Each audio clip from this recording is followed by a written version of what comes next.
Good morning everyone, মৌসুমি লাইফস্টাইলে আরও একটি ব্লগে তোমাদের স্বাগত। আর এখন সকাল 5টা, এখন থেকে আমি আমার ব্লগটা স্টার্ট করছি। সবাই সঙ্গে থেকো। সকালে উঠে দেখালাম আজকে এখনও রোদ্দুর ওঠেনি, মানে সবে হালকা আলো ফুটেছে, রোদ এখনও ওঠেনি। আর আমি উঠলাম এই কারণে, মিঠির স্কুল আছে প্লাস আমার ডায়ালিসিস আছে। কাল সারা রাত ভালো করে ঘুমাতে পারিনি, জানি না শরীরে একটা অস্বস্তি হচ্ছিল, সেই জন্য প্রতি ঘন্টায় ঘন্টায় উঠেছি বলা যায়। আজকে ডায়ালিসিস নিতে কষ্ট হবে বুঝতে পারছি।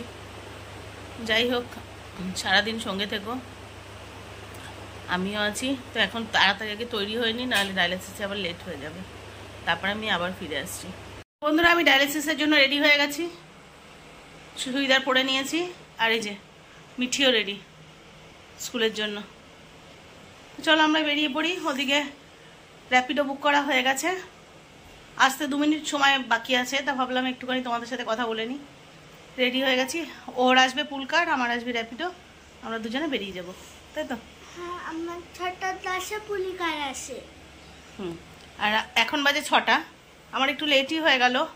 দুজনের টিফিন গোছানো, সকালবেলা রেডি হওয়া, একটু চা খাওয়া, এইসব করতে করতে একটু দেরি হয়ে গেছে। 6টা বাজে, 2-3 মিনিটের মধ্যে আসবে। তো আমি আগে নামবো, মিঠি তারপরে নামবে। তো চলো বেরিয়ে পড়ি, নাহলে গাড়ি এসে আবার দাঁড়িয়ে থাকবে, পরে আবার ফিরে আসছি। 6:15 বাজে আমি হসপিটালে পৌঁছে গেছি। এর মধ্যে দেখো কত লোক এসে বসে রয়েছে, এখনও ডায়ালিসিস শুরু হয়নি। তো চলো যাই ডায়ালিসিস রুমে। ডায়ালিসিস নিয়ে এবার অটোয় ফিরছি একা একা, কিছু করার নেই। তা বাড়ি গিয়ে তোমাদের সাথে কথা বলতে আসছি। বন্ধুরা, বাড়ি চলে এসেছি, বুঝতেই পারছো ঘেমে নিয়ে একসা, খুব কষ্ট হচ্ছে, গরমটা আটকে যাচ্ছে। স্নানে যাব, ভাবলাম তোমাদের সাথে একটু শেয়ার করি। আসার একা একা এসেছি, আর পায়ে ব্যথা, তবু আজকে অটো এসেছি। আবার গাঙ্গুলি বাগান নেবে আর রিক্সা নিয়েছি। কেন বলো তো, ক্যাবে কত আসবো, একটা সম্ভব তো একটা মানুষের পক্ষে এত, তার উপর প্রেশার দেওয়াটা ঠিক না, তাই অটো এসেছি। আবার আসার সময় খানিক বাজার করেছি, দাঁড়াও তোমাদের দেখাই। আসার সময় ফলগুলো নিয়ে এলাম, আমাদের বাড়িতে বাচ্চাদের একটু ফল বেশি খাওয়ানো হয়, কিছুটা আছে গত দিনের, আবার এগুলো আজকে নিয়ে এলাম আমি। 15-20 মিনিট লেট হয়ে গেল, কারণ একটু দাঁড়িয়ে কিনতে হয় তো, রোদ্দুর কি বাইরে, তবে ছাতা ছিল। যাই হোক, ফলটা কিনে ওখান থেকে রিক্সা ধরলাম, ধরে ঘরের সামনে নামলাম। নিচে বড় মেয়ে দাঁড়িয়ে ছিল, ও ব্যাগগুলো নিয়ে উপরে উঠলো।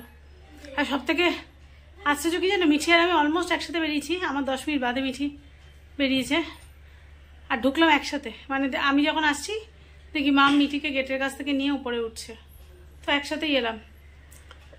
যাই হোক, চলো স্নান করে নিই, মিঠি আমি দুজনে স্নান করব, তারপরে আবার আসছি। এখনও ভিডিও আজকে এডিট কমপ্লিট হয়নি, এডিট কমপ্লিট করব, পাবলিক করব, খাওয়া দাওয়া আছে, তো কিছুটা কাজ ছেড়ে নিই, তারপরে আবার আসছি।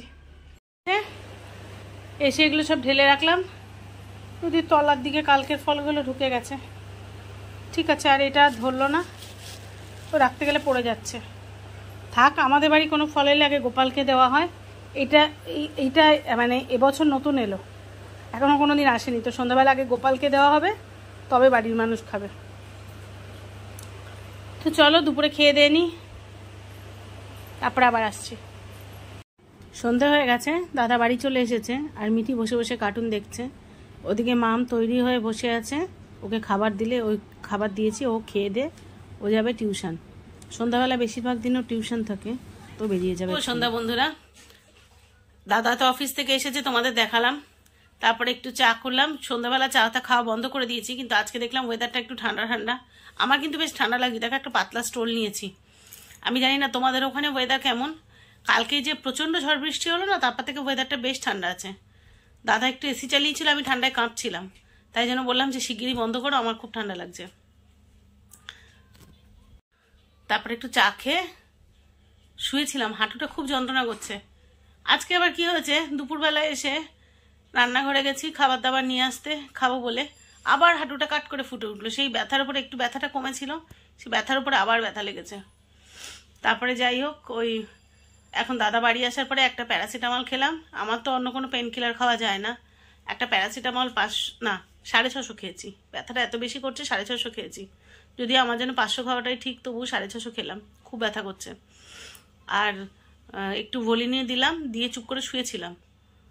তারপরে এবার ভাবছি যে রাত্রেবেলার জন্য একটু দুধ জাল দিতে হবে। সকালবেলা দুধ নিয়ে এসে রাখা ফ্রিজে রয়েছে, দুধ জাল দেওয়া হয়নি, তা ভাবলাম একটু উঠি, উঠে খাবারের ব্যবস্থা করি। আর রাত্রে দাদা নিজেদের জন্য রুটি তরকারি কিনে এনেছে। আমি খই দুধ বা যাই হোক একটু খেয়ে নেবো। আমার তো খাবার হালকা ফুলকা ভালো লাগে না, খেতে ইচ্ছা করে না, কি জানি দিন দিন কেমন হয়ে যাচ্ছে, খেতে ভালো লাগে না, শুধু বাধ্য হতে হয়। কিছুটা না খেলে তো শরীর টানতে পারবো না, মনে হয় ওই জন্যই দুর্বল হয়ে যাচ্ছে, এত কম খাচ্ছি, ইচ্ছা করে না। দুপুরবেলা মনে হয় 1 কাপ ভাতও মনে হয় বেশি বলে ফেলবো, তার থেকেও কম ভাত খেয়েছি। আমার মেয়ে পর্যন্ত বকা দিচ্ছে, তুমি এইটুকু খেলে তোমার শরীর থাকবে? আচ্ছা আমি পাচ্ছি না। তারপরে খেয়ে দিয়ে উঠে আমি যে দেখতো আমার ঢেকুর উঠে গেল, তার মানে আমার পেট ভরেছে। তো এত কম ভাতে মনে হয় একটা 2 বছরের বাচ্চাও এত কম ভাত খায় না। তো যাই হোক, হ্যাঁ তবে মাছটা খেয়েছি, ছোট মাছের ঝোল ছিল, মানে কি বলবো, ওই রুই মাছের বাচ্চা আর কি, ওই একটা মাছ থেকে 3 পিস হয়ে যায় এরকম আর কি, ছোট মাছ। সেই মাছের ঝোল ছিল, মাছের ঝোল দিয়ে, শুধু মাছের ঝোল দিয়ে, পাতলা করে মাছের ঝোল ছিল, তাই দিয়ে ভাত খেলাম, আর কিছু না। এই দুপুরবেলা এইটুকুই আমার খাবার। আর সন্ধ্যাবেলা একটু চা খেলাম, অনেকদিন সন্ধ্যাবেলা চা খাই না। ওয়েদারটা বেশ দেখলাম ঠান্ডা ঠান্ডা, তা ভাবলাম আজকে একটু চা খাই, কারণ এত মাথা ব্যথা করছিল, সহ্য করতে পারছিলাম না। প্যারাসিটামলটা খাওয়া দেখছি এখন মাথা ব্যথাটা একটু কমেছে, তাই একটু উঠে বসলাম। তো যাই হোক, একটু চা খেলাম যে যদি একটু মাথা ব্যথাটা সারে, আর একটু সাথে বিস্কিট খেয়েছি। আর বাচ্চাদের দিলাম, ফল কেটে দিলাম, একটু আম, একটু কলা, আর ওই যে তালশাঁস এনেছি না, সন্ধ্যাবেলা গোপালকে একটু দিয়ে তারপর বাচ্চাদের দিলাম। তো মাম ওই খেয়ে পড়তে চলে গেল, আর মিঠি বাড়িতে রয়েছে। মামের আজকে টিউশন আছে, মানে ইনফ্যাক্ট মামের বেশিরভাগ দিনই সন্ধ্যাবেলা টিউশন থাকে। মাম চলে গেল, তারপরে দাদা আবার এসে একটু বিকালবেলা বাজারে গেল, আজকে অফিস থেকে ফেরার সময় বাজার আনিনি, বাজারে গেল, এসে এবার দাদা আমার জন্য ভাত বসাতে গেছে। কারণ ওরা রুটি খাবে, ওদের রুটি কিনে এনেছে, দেখছে আমি নড়তে পারছি না, কিনে এনেছে। আশা করি কালকে শরীরটা ভালো থাকবে। যেদিন ডায়ালিসিস নিয়ে খুব কষ্ট হয়, ধরো পায়ে ব্যথাটা আছে ঠিক আছে, সেটা তো কিছু করার নেই, ওটা তো, কিন্তু মানে এমনি খুব উইক লাগছে, মনে হচ্ছে শুয়ে থাকি, এগুলো ডায়ালিসিস যেদিন নিই সেদিনকে হয়। তো সেদিনকে আমার একটু অ্যাক্টিভনেসটা কমই থাকে, একটু কাজকর্ম কমই করি, শুয়ে শুয়ে কাটাই, আবার পরের দিনকে বেশ ঝরঝরে লাগে। তো যাই হোক, এইভাবেই চলছে। আর পায়ে ব্যথাটা ভাবছি এই আবার ডাক্তার দেখানোর সময় হয়ে গেছে, ধরো 3 সপ্তাহ মতো হয়েছে ডাক্তার লাস্ট চেক আপ করেছি, তো মাসে একটা চেক আপ হয়।